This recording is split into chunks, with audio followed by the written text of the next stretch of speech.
संभल कल्की धाम का शिलान्यास करने पहुंचे प्रधानमंत्री नरेंद्र मोदी। कल्की धाम शिलान्यास पर पीएम मोदी बोले, देश में मंदिर, मेडिकल कॉलेज दोनों बन रहे हैं।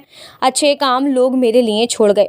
प्रधानमंत्री नरेंद्र मोदी ने संभल जिले में श्री कल्की धाम मंदिर की आधारशिला रखी है। उसके बाद सभा को संबोधित भी किया है। संबोधन के बाद पीएम लखनऊ को रवाना हुए। जिले के एचौड़ा कमवोह गांव में प्रधानमंत्री नरेंद्र मोदी ने आज श्री कल्की धाम का शिलान्यास कर रवाना हो चुके हैं। प्रधानमंत्री सुबह 10:30 बजे हेलीकॉप्टर से यहां पहुंच चुके हैं। उनके साथ कई अन्य वीवीआईपी भी हैं। यही नहीं, श्री कल्की धाम शिलान्यास में देश भर के साधु संत भी जुटे हैं। पीएम मोदी ने विधि विधान से गर्भगृह में पूजा शुरू कर दी है। पीएम मोदी ने सभी को कल्की धाम के शिलान्यास की शुभकामना दी। प्रधानमंत्री नरेंद्र मोदी ने जय मां केला देवी, जय बूढ़े बाबा की साथ संबोधन शुरू किया। कहा कि आज यूपी की धरती से प्रभु राम और प्रभु कृष्ण की भूमि से भक्ति भाव और अध्यात्म की एक और धारा प्रवाहित होने के लालायित है। संतों की साधना और जनमानस की भावना से एक और पवित्र धाम की नींव रखी जा रही है। मुझे विश्वास है कि कल्की धाम भारतीय आस्था के एक और विराट केंद्र के रूप में उभर कर सामने आएगा। सभी को शुभकामनाएं देता हूं। पीएम मोदी ने मंच से दिया सनातन संदेश। पीएम मोदी ने कहा कि यहाँ भगवान के सभी 10 अवतार विराजमान होंगे, 10 गर्भगृह होंगे। इसी काल में विश्वनाथ के वैभव को काशी की धरती पर निखरता हुआ देखा है। काशी का कायाकल्प होते देख रहे हैं। महाकाल के महालोक की महिमा देखी है। सोमनाथ का विकास देखा है। केदार घाटी का पूर्ण निर्माण देखा है। एक नया दौर दस्तक दे रहा है। एक नया दौर आज हमारे दरवाजे पर दस्तक दे रहा है। ये समय है हम उस आगमन का दिल खोलकर स्वागत करें। इसलिए लाल किले से देश को विश्वास दिलाया था। यही समय है जिस दिन अयोध्या में राम मंदिर की प्राण प्रतिष्ठा हुई थी। तब कहा था 22 जनवरी से अब नए कालचक्र की शुरुआत हो चुकी है। आचार्य प्रमोद कृष्णम की साधना को सराहा।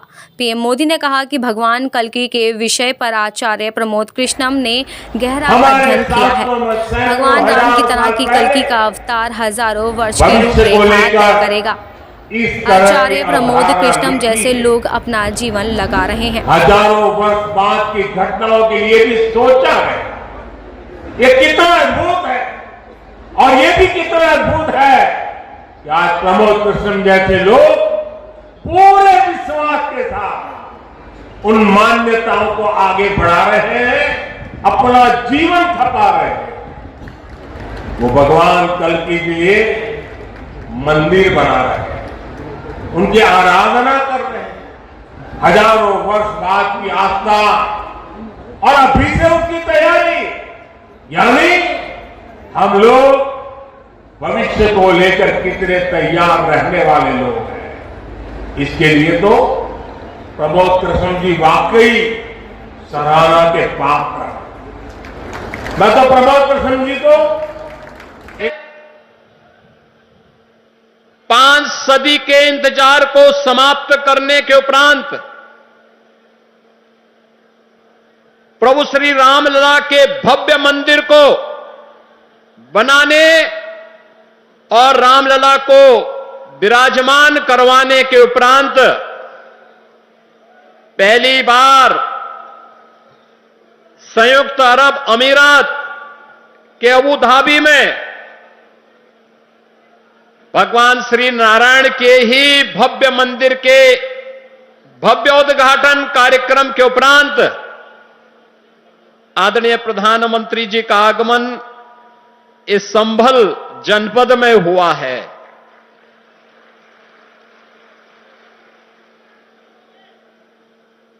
बहनों और भाइयों, हम सबको इस बारे में देखना होगा। पिछले 10 वर्षों में हमने एक भारत का दर्शन किया है। एक नया भारत है। जिस नए